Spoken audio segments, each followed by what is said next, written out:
Bisik doa waktu pagi dan doa hari siang, bisik doa malam sunyi agar hatimu senang.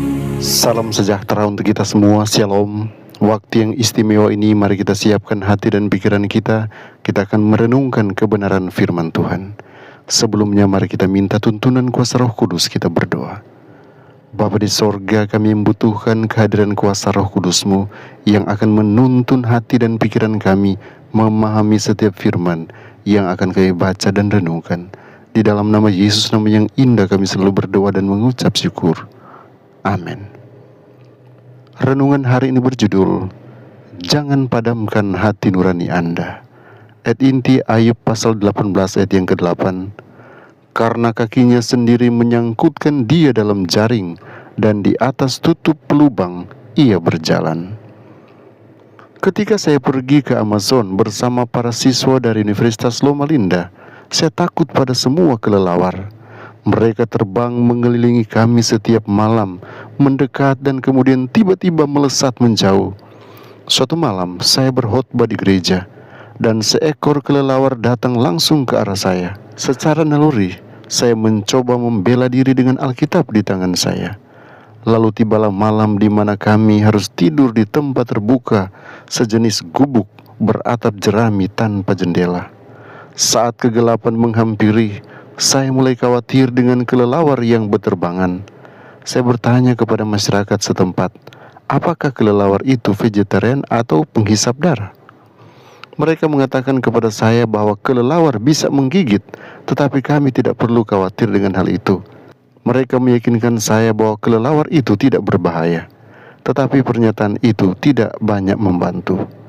Masih takut, saya teringat dengan seorang teman di Brasil Selatan yang biasa menggantung botol di jendela gudang yang terbuka untuk mencegah kelelawar menggigit kuda-kudanya. Saya memutuskan untuk melakukan itu.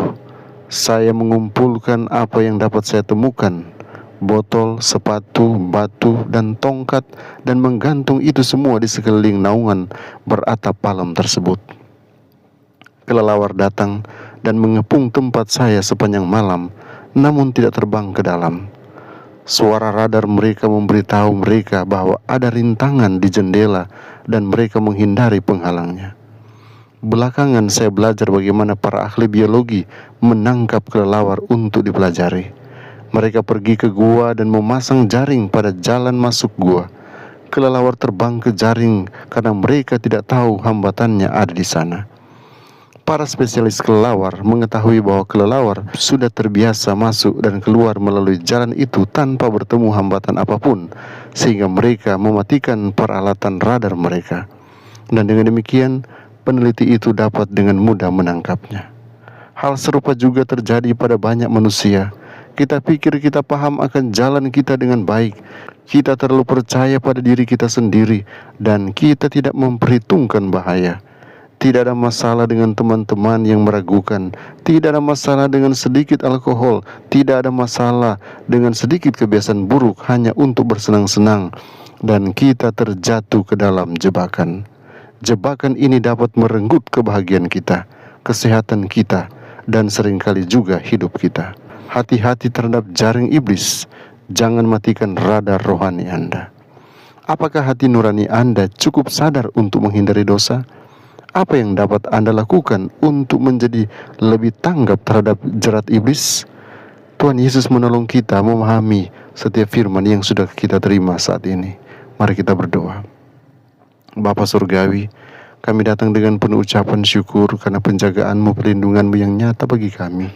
Saat yang luar biasa ini, kami boleh mendapatkan pelajaran penting untuk kami tetap waspada oleh karena serangan setan tanpa kami duga. Karena itu, setiap saat biarlah kami akan menjaga agar radar rohani kami tetap awas, dan apapun yang datang di depan kami akan bisa lawan dengan kuasa Tuhan. Tuhan akan menolong umat-umat Tuhan dimanapun mereka berada. Apapun yang sedang mereka lakukan, diberikan kekuatan iman, diberikan keberhasilan, sehingga mereka boleh kembalikan syukur mereka hanya kepadamu. Kalaupun kami diperhadapkan dengan ujian dan tantangan, kami yakini Tuhan di pihak kami dan selalu menyelamatkan kami.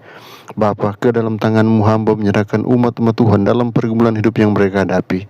Bila mereka sedang bergumul oleh masalah kesehatan, Engkau kiranya berikan kekuatan dan berikan pemulihan, berikan kesembuhan. Bila mereka sedang bergumul dengan masalah pekerjaan, Tuhan juga akan berkati pekerjaan mereka. Engkau akan berikan pekerjaan yang terbaik untuk mereka. Dalam masalah keluarga yang mereka hadapi, di dalam tangan Tuhan kami serahkan keluarga-keluarga mereka. Jalan keluar yang terbaik Tuhan sudah siapkan bagi keluarga umat Tuhan yang selalu mengandalkan Tuhan. Kasih karunia-Mu, damai sejahtera-Mu yang melampaui segala akal akan memberkati dan menyertai kami semua dari sekarang, besok sampai hari Maranatha. Dalam nama Yesus, nama yang indah, kami selalu berdoa dan mengucap syukur. Amin.